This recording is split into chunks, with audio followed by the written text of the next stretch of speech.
Tingkatan keempat, hati dikuasai was-was dan keraguan. Menurut Syekh Abdul Qadir Al-Jailani dalam Futuh Al-Ghaib, penyakit hati yang keempat dalam perjalanan menuju Allah adalah dominasi was-was, bisikan syaitan, dan syak, keraguan yang mengaburkan keyakinan. Hati yang dikuasai was-was adalah hati yang senantiasa diliputi kegelisahan, ketidakpastian, dan ketakutan yang tidak beralasan. Ia tak mampu menetap dalam ketenangan iman karena selalu digoda oleh bisikan-bisikan yang menimbulkan syubhat, baik dalam akidah, amal, maupun niat. Syekh menjelaskan bahwa was-was dan syak adalah senjata utama setan untuk memutuskan hubungan hamba dengan Tuhannya.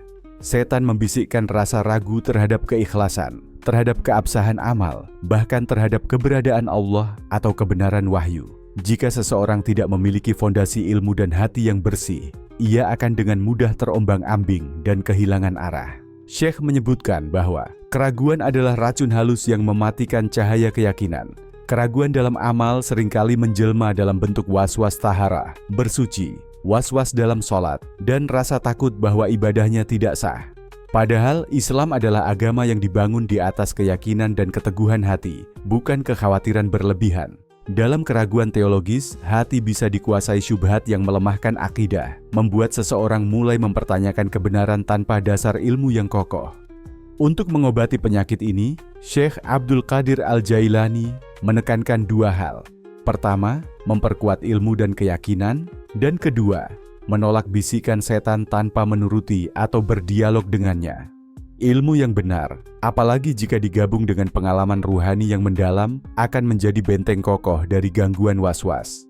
Dan penolakan terhadap was-was harus dilakukan secara tegas, sebab setiap celah yang dibiarkan akan diperluas oleh setan.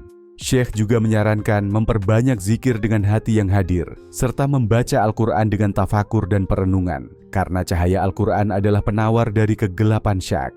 Selain itu, ia menganjurkan agar seseorang memperkuat muraqabah, kesadaran bahwa Allah senantiasa mengawasi, karena hati yang merasa diawasi akan lebih mudah kembali kepada keteguhan iman saat digoda keraguan. Firman Allah dalam surah Al-Fath ayat 4, "Dialah yang menurunkan ketenangan ke dalam hati orang-orang mukmin, agar keimanan mereka bertambah di samping keimanan yang telah ada." Dan dalam hadis Rasulullah SAW bersabda, "Setan datang kepada salah seorang dari kalian dan berkata, 'Siapa yang menciptakan ini? Siapa yang menciptakan itu?' Sampai akhirnya ia berkata, 'Siapa yang menciptakan Tuhanmu?' Maka jika sudah sampai pada itu, mintalah perlindungan kepada Allah dan berhentilah.